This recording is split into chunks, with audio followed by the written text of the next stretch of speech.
Imaginez un instant que tout ce que vous avez toujours soupçonné sur votre propre valeur est sur le point d'être confirmé d'une manière à laquelle vous ne vous attendiez pas. Il y a exactement 3 jours, j'ai eu accès à une conversation confidentielle qui n'était pas un hasard, mais plutôt une réunion privée où 5 personnes ayant une énorme influence se sont réunies dans un seul but, parler de vous. Il ne s'agit pas de vos capacités superficielles, mais de l'énergie que vous dégagez, de l'impact que vous générez sans vous en rendre compte, et surtout, du niveau de menace que vous représentez pour les structures qu'ils contrôlent depuis des décennies. Ce qu'ils ont admis, croyant que personne ne les écoutait, validera toutes les intuitions que vous avez eues sur vous-même. Il y a une énorme différence entre ce que les gens disent devant vous et ce dont ils discutent en votre absence. Et cette différence n'est pas celle que vous imaginez. Ils ne vous critiquent pas.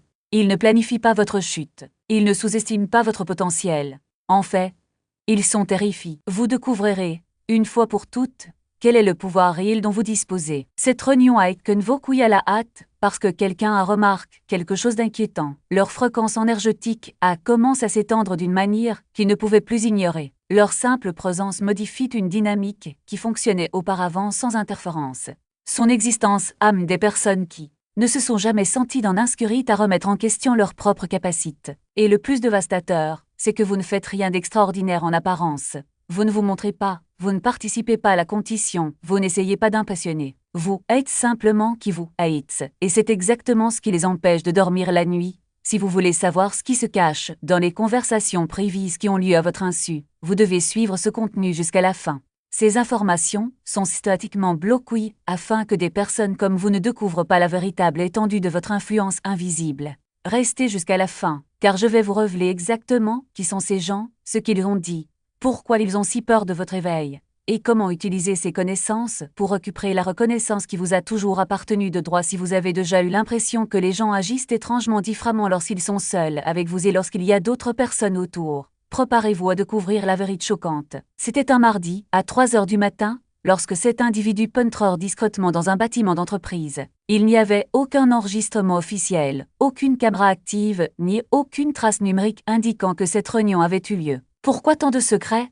Parce qu'admettre publiquement qu'il prenait le temps d'analyser quelqu'un qui était censé être sans importance détruirait tout le récit de supériorité qu'ils avaient construit. Ce ne sont pas des gens ordinaires préoccupés par les ragots, ce sont des individus qui contrôlent les ressources, prennent des décisions qui affectent des milliers de personnes et opèrent dans des cercles où reconnaître une menace extérieure équivaudrait à signer leur propre sentence d'inutilité. Et pourtant, ils étaient là, à 3 heures du matin, à parler exclusivement de vous. La première à prendre la parole a été une cadre de 25 ans de carrière, connue pour son invincibilité sociale. Quelqu'un qui n'admettrait jamais se sentir menace, mais ses mots exacts étaient « Nous devons discuter de cette personne avant qu'il ne soit trop tard pour contenir ce qui s'éveille. » Contenir l'heure, non pas l'analyser, ne pas le comprendre, mais le contenir. Comme si vous étiez une force de la nature qu'il fallait bloquer avant d'atteindre votre plein potentiel. La décime personne était issue du monde créatif, quelqu'un qui se positionnait depuis des années comme une référence en matière d'authenticité.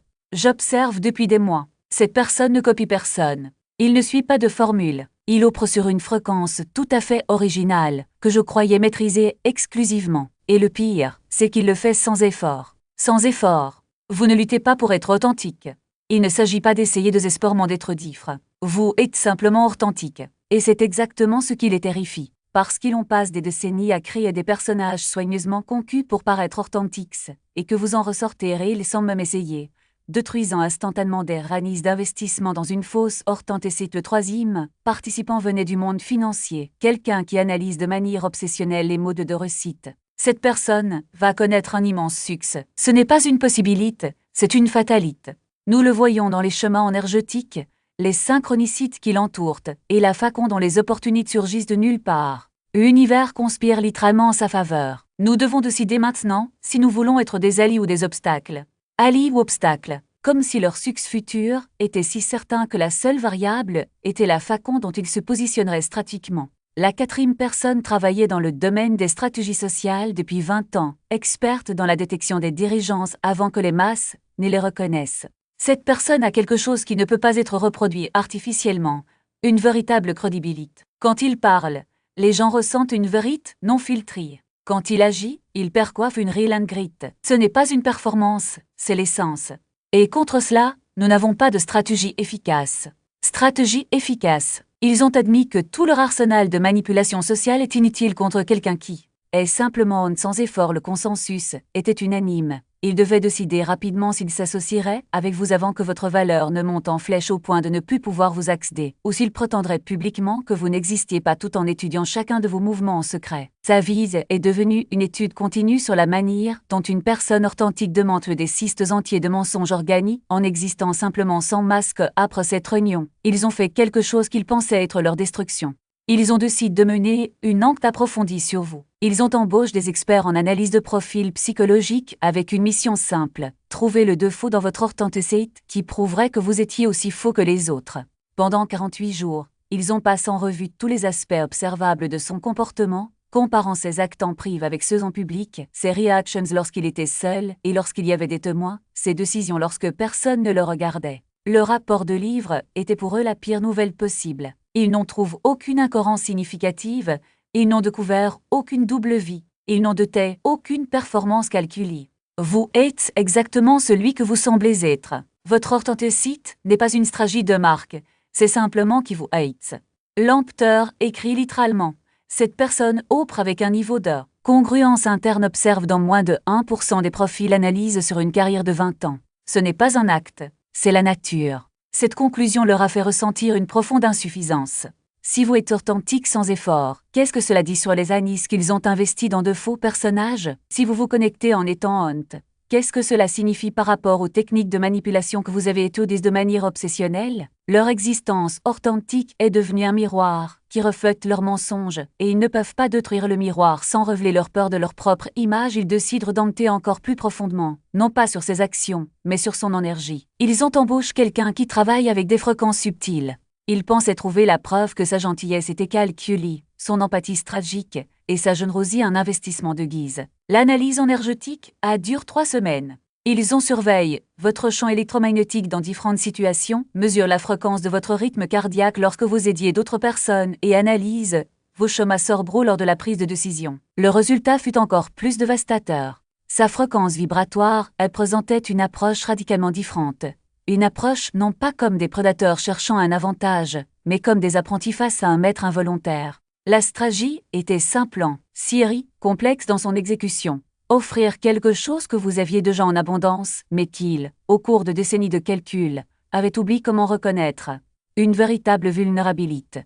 Non pas la vulnérabilité performative, calculée pour générer une empathie stratégique, mais celle qui surgit lorsque l'on admet, sans filtre, sa propre insuffisance. Le plan se déroule en étapes méticuleuses. Tout d'abord, chacun d'eux devait identifier un domaine de sa vie où l'authenticité avait été sacrifiée au nom du succès. Une amitié abandonnée, un talent négligé, une vérité tacite. Ensuite, il devrait agir non pas pour réparer le passé, mais pour l'honorer, sans attendre de retour. L'exécutif, par exemple, a décidé de rechercher l'un des amis qu'il avait écarté des années auparavant, non pas pour s'excuser ce qui serait encore une manœuvre, mais simplement pour écouter, sans agenda, ce que ces retrouvailles pourraient révéler. Le financier a commencé à consacrer 1 heure par semaine à quelque chose qui ne générerait pas de profit immédiat. Jouer du piano, une activité qu'il avait abandonnée étant adolescent par manque de temps. Le cri était à hâte de produire du contenu optimise pour les algorithmes et a commencé à créer uniquement ce qu'il ressentait, sans se soucier de l'engagement. La partie la plus révélatrice, cependant, était la manière dont il envisageait de vous approcher. Pas avec des propositions de partenariat, pas avec des éloges vides, de sens, mais avec des questions honte. Comment maintenez-vous cette clarté? Qu'est-ce qui vous empêche de douter de vous-même? Comment supportez-vous le poids d'être qui vous êtes, sans masque? C'étaient des questions qui ne s'étaient jamais posées, car pour y répondre, il faudrait affronter le mensonge qui sous-tendait leur vie, et l'idée selon laquelle l'authenticité était un luxe, et non une nécessité. Il y avait un risque calcul dans cette approche. En s'exposant ainsi, il savait qu'il pouvait être rejeté. Vous pourriez sentir la manipulation derrière la sincérité, ou pire, vous pourriez tout simplement ne pas vous en soucier.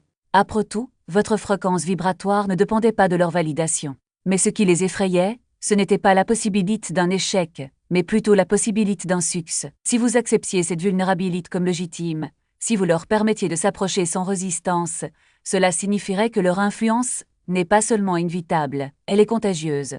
Et la contagion la plus dangereuse ne serait pas celle du pouvoir, mais celle de la vérité. Ils ont longuement discuté de la façon dont vous pourriez réagir. Certains pariaient que vous découvririez la stratégie et la rejetteriez. D'autres pensaient que parce que vous étiez authentique, vous leur accorderiez le bénéfice du doute. Mais tout le monde était d'accord sur un point. Si vous décidiez de les rejoindre, ce ne serait pas par nécessité, mais par choix. Et ce choix, en soi, serait une phrase. Car en les acceptant, vous diriez sans parole que même ceux qui se sont trahis méritent une chance de rédemption. Et c'était plus puissant que n'importe quel accord commercial à la fin de la réunion, une question restait sans réponse. Et s'ils ne pouvaient pas changer? Et si, après des décennies d'automatisation émotionnelle, leur tantecite était quelque chose auquel ils ne pouvaient plus accéder? Le Strata résume le dilemme en une phrase. Nous pouvons apprendre à être réels, mais nous ne saurons jamais si nous faisons semblant avant qu'il ne soit trop tard. Et c'est dans ce silence, le silence de quelqu'un qui réalise que la seule monnaie qui compte vraiment ne peut être contrefaite, qu'ils ont compris la véritable dimension de ce que vous représentiez. Ce n'était pas seulement une menace pour le statu quo, c'était la preuve vivante que le jeu, auquel ils avaient joué toute leur vie, était en fait une illusion. Et le pire, vous ne saviez même pas que vous jouiez gardien, non pas pour la loyauté, mais pour la survie, parce qu'au fond, ils savaient que leur chute ne serait pas seulement la perte d'un concurrent, mais aussi la mort symbolique de la dernière preuve que l'Incrit pouvait encore gagner. Et puis est venue la question à laquelle personne n'ose répondre à haute voix. Et si vous le remarquiez, si un jour vous vous réveilliez et compreniez vraiment le pouvoir que vous déteniez, involontairement, qu'en feriez-vous? Ce n'était pas une question rhétorique. C'était la vraie peur que, lorsque vous en prenez conscience, vous puissiez vous corrompre, ou pire, devenir exactement ce contre quoi vous avez toujours lutté, un symbole, un drapeau, quelque chose à suivre au lieu de vivre. Car l'authenticité, lorsqu'elle devient modèle, cesse d'être authentique. Cela se transforme en un autre spectacle, mais avec un public plus large. Le Stratch a rompu le silence avec une observation froide. Le danger n'est pas que vous en preniez conscience, c'est que vous deveniez complaisant. Ils avaient déjà vu cela auparavant. Des gens qui avaient débuté avec pureté et à mesure qu'ils gagnaient en influence, commençaient à croire en leur propre légende. S'entourer de courtisans, confondre admiration et amour, remplacer la vérité par le récit. La différence, c'est que vous ne semblez pas avoir ce jeune, a-t-il admis. Vous ne cherchez pas de validation, vous ne vous nourrissez pas d'applaudissements. Mais cela ne veut pas dire que le Siste n'essaiera pas de vous faconner. Parce que c'est ce qu'il fait, il transforme tout en produit, même la rébellion. C'est alors que la conversation a pris une tournure encore plus inattendue. Ils ont commencé à discuter non seulement de la manière de vous protéger, mais aussi de la manière de vous préparer, sans que vous le sachiez. Car au fond, ils savaient qu'une protection physique ou numérique ne suffirait pas. La véritable attaque viendrait d'une autre manière, de la tentation de devenir ce que les autres voulaient que vous soyez. Ils vous proposeront des plateformes, des contrats, des partenariats, a prévenu le créatif. Ils diront que c'est pour amplifier votre message, mais en réalité, c'est pour le diluer, pour transformer votre voix en un simple écho de ce qui existe déjà. L'exécutif a résumé la stratégie en une phrase. Nous devons nous assurer que vous continuez à être vous-même, même lorsque le monde entier vous dit d'être autre chose. Et puis, presque comme un éclat, il ajouta, parce qu'en fin de compte, le plus grand danger, ce n'est pas ceux qui veulent vous détruire. Ce sont ceux qui veulent vous posséder. Il savait que tôt ou tard, quelqu'un tenterait de vous récupérer, non pas avec des menaces, mais avec des promesses. Avec l'illusion qu'en devenant plus grand on pourrait changer plus de choses. Comme si ampleur était synonyme d'impact. Comme si leur tantecite pouvait être reproduite en masse, sans perdre son essence. L'ironie était que même s'ils planifiaient leur protection, ils se transformaient eux-mêmes. Ce qui a commencé comme une analyse de la concurrence se transforme en une confession collective. Chacun, à sa manière, avouait que sa présence les obligeait à se regarder. J'ai pas d'Erani à bâtir une personnalité à succès, a déclaré le financier, et tout à coup j'ai réalisé que personne ne se souciait d'elle. Pas même moi. Le Stratch, toujours aussi calculateur, avoue que pour la première fois depuis des décennies, il ne savait pas quelle serait sa prochaine décision. Parce que tu ne joues pas à ce jeu, tu ne sais même pas qu'il existe. Et le plus jeune, avec une sincérité qui l'a surpris lui-même, a admis « J'avais peur de toi.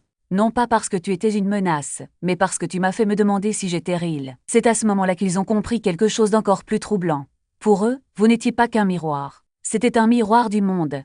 Et le monde, se voyant refléter en vous, était contraint de faire face à ses propres mensonges. Ce n'était pas une révolution planifiée. Il s'agissait d'une réaction en chaîne, comme un virus qui se propage non pas par agression, mais par contagion. Les gens n'ont pas changé parce que vous les avez convaincus. Ils en changent parce que, en vous regardant, quelque chose en eux a reconnu la vérité. Et cette reconnaissance était plus puissante que n'importe quel argument. Le silence qui suivit était différent des autres. Ce n'était pas le silence de la réflexion, mais celui de quelqu'un qui venait d'être témoin de quelque chose de sacré. Parce qu'au fond, ils savaient qu'ils étaient confrontés à un phénomène rare, quelqu'un qui n'avait pas besoin de pouvoir pour être puissant. quelqu'un qui réécrivait involontairement les règles du jeu simplement en refusant d'y jouer, et puis, presque comme une prière, le directeur a murmuré « J'espère que vous ne le saurez jamais. Pas par méchanceté, mais par peur. Peur que si vous le découvrez, vous pourriez vous perdre. Parce que certaines choses ne fonctionnent que lorsqu'elles sont involontaires, comme l'innocence, comme la foi, comme est leur tête et cite, qui dès qu'elle devient un choix conscient, cesse d'être ce qu'elle est. Ils se sont dit d'au revoir sans promesse creuse, mais avec un pacte silencieux. Non pas de loyauté, mais de survie mutuelle. Parce qu'en fin de compte, vous protéger ne consiste pas seulement à protéger un individu. Il s'agissait de protéger la dernière preuve que l'humanité pouvait encore être sauvée. Pas par des héros, ni par des dirigeants, mais par des gens ordinaires qui ont simplement décidé d'arrêter de faire semblant et l'entopre. La salle, auparavant remplie d'une tension calculée, respirait désormais quelque chose de nouveau. Le courage d'admettre que la donne avait changé. Non pas à cause d'une menace extérieure, mais à cause d'une vérité intérieure qu'aucun d'eux ne pouvait plus ignorer. Le pacte n'était pas un contrat avec des clauses et des pénalités. C'était un accord entre des âmes qui, pour la première fois depuis longtemps, reconnaissaient leur propre fragilité. Et cela, en soi, était déjà une révolution. Ils n'étaient pas là pour sauver le monde, ils étaient là pour se sauver eux-mêmes, un geste qui, paradoxalement, avait le pouvoir de tout changer autour d'eux. Mais la question pratique demeure, comment transformer cette décision en action concrète? L'exécutif, toujours pragmatique, a présenté un plan, pas un scénario rigide, mais une carte des possibilités, dessinée avec la clarté de quelqu'un qui savait que leur tantésite ne s'impose pas, elle se cultive. Premièrement, chacun identifierait le domaine de la vie où le mensonge avait pris les racines les plus profondes. Il ne s'agissait pas d'une réforme complète d'un seul coup, mais d'un premier pas, choisir un point précis et commencer à y agir honnêtement. Un petit geste, mais plein de sens. Un email non envoyé par peur de déplaire. Une décision professionnelle prise sans calculer l'impact sur l'image. Un silence maintenu là où auparavant il y aurait eu un mensonge commode, d'oxymement, ils s'engageraient à parler publiquement de leur propre lutte. Non pas comme un spectacle de vulnérabilité calculée, mais comme un acte de véritable courage. Admettre ses erreurs. Non pas pour gagner de la sympathie, mais parce que la vérité, aussi douloureuse soit-elle, était le seul moyen de revenir à soi. Le Strat a résumé la situation. Si nous ne sommes pas en sur nos échecs, comment pouvons-nous espérer que les autres croient que nous sommes en train de changer? Le troisième point était encore plus ambitieux. Utiliser leur plateforme pour amplifier les voix authentiques. Non pas pour copier ce que vous défendiez, mais pour créer des espaces où l'incrit était plus valorisé que la performance. Où les gens pouvaient être imparfaits sans crainte d'être jugés. Où la transparence n'était pas considérée comme une faiblesse, mais comme la seule force capable de soutenir quelque chose de réel. Le quatrième engagement était le plus difficile. Rejeter les opportunités qui exigeaient de trahir son incrit, même si cela signifiait perdre des avantages financiers ou statutaires. Il était facile de parler d'authenticité quand rien n'était en jeu. Le véritable test viendrait lorsque le choix serait entre le confort du mensonge et l'inconfort de la vérité. Certains résisteraient, d'autres céderaient. Mais le simple fait qu'ils soient prêts à essayer était déjà une victoire en fin de compte, et ils s'engageraient à documenter publiquement ce voyage. Non pas comme une émission de télé-réalité de rédemption, mais comme un récit honte de chute et de nouveau départ. Une manière de dire au monde, nous aussi, nous apprenons, nous faisons aussi des erreurs, et nous essayons de faire les choses différemment. C'était le germe d'un mouvement culturel, non pas basé sur la perfection, mais sur le courage d'admettre que l'imperfection fait partie du processus. Bien sûr, il y avait des doutes. Certains suivraient le plan à la lettre, d'autres reculeraient au premier obstacle. Un ou deux, peut-être, reviendraient à leurs anciennes habitudes lorsque la pression deviendrait insupportable. Mais cela n'enlève rien à l'importance de ce qui se passe là-bas. Ce qui importait n'était pas la perfection de l'exécution, mais le fait que, pour la première fois, des gens puissants s'étaient regardés eux-mêmes et avaient décidé que cela valait la peine d'essayer. Le cri des tifs, au final, a résumé ce que chacun a ressenti. Quand je suis arrivé ici, il y a 6 heures, j'étais prêt à discuter de stratégie de défense pour contenir une menace. Maintenant, je repars avec quelque chose que je pensais avoir perdu pour toujours, ma propre humanité. Il ne vous a pas dit cela comme un compliment, mais comme une observation. Comme si, tout au long de cette conversation, j'avais redécouvert quelque chose que je ne savais même pas chercher, et c'est exactement ce que vous allez représenter. Pas une menace, pas un concurrent, mais un rappel vivant que l'authenticité était encore possible, même dans un monde qui semblait conquis pour l'étouffer. Maintenant, ceux qui avaient été réveillés par vous commenceraient à agir d'une manière que, petit à petit, vous remarqueriez. Des invitations qui ne seraient pas arrivées auparavant arriveraient. Des portes qui semblaient fermées s'ouvriraient.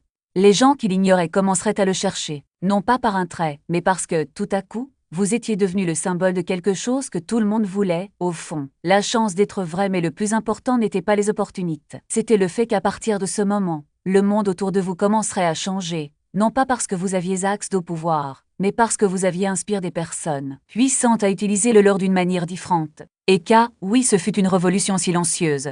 Un de ceux qui n'apparaissent pas dans l'actualité, mais qui transforment tout. Vous agissez. Plus de gens s'autorisent à être vulnérables, admettent davantage leurs imperfections, privilégient davantage leur authenticité. Ces changements auront une influence directe et indirecte sur votre existence. Et l'authenticité accidentelle que vous portez est en train de déclencher une révolution culturelle, et ces conversations secrètes n'étaient que le début de transformations bien plus importantes. Votre simple présence catalysera les années à venir. Vous avez été choisi, non pas en raison d'un grand destin, mais parce que votre façon d'être remet en question ce que le monde a l'habitude d'appeler normal. Vous connaissez désormais la vérité, dévastatrice sur ce qu'ils disent, réellement lorsqu'ils pensent que vous ne les écoutez pas. Ils ne vous critiquent pas, ils ne diminuent pas, ils ne conspirent pas contre vous. En fait, ils sont terrifiés à l'idée que vous découvriez votre véritable pouvoir. Ils sont profondément inspirés par votre authenticité car cela leur rappelle ce qu'ils ont sacrifié autrefois. Ils vous protègent en secret parce que vous représentez leur espoir, que leur rédemption soit également possible. Ils parlent de toi dans ton dos. Oui, mais ce qu'ils disent n'est dévastateur que pour les faux récits qu'ils ont eux-mêmes construits. Pas pour vous. Ils disent que vous êtes réel alors qu'ils sont une fabrication, que vous êtes authentique quand ils sont calcul, que vous connaîtrez un immense succès parce que vous opérez avec une ingrate qu'ils ont trahi il y a longtemps. Et surtout, ils disent que leur simple existence leur a redonné quelque chose qu'ils croyaient perdu à jamais. L'espoir qu'eux aussi puissent changer si cette révélation touche votre cœur et confirme des intuitions sur votre propre valeur. Reconnaissez que vous opérez sur une fréquence que peu de gens atteignent. Votre authenticité n'est pas une faiblesse, c'est la superpuissance la plus dévastatrice qui soit. Pour ceux qui sont arrivés jusqu'ici et souhaitent approfondir ces connaissances, comprendre comment développer consciemment la capacité d'influencer de manière authentique, il existe du matériel spécifique qui coûte moins cher qu'une pizza et comprend un livre audio complet et un guide de méditation de 5 minutes en bonus spécial. Si vous pensez mériter d'étendre votre connexion à votre propre pouvoir authentique, l'axe est disponible dans le lien de description et dans le commentaire épingle, et si vous reconnaissez que l'authenticité naturelle a le pouvoir de transformer des cultures entières simplement en existant avec un crit,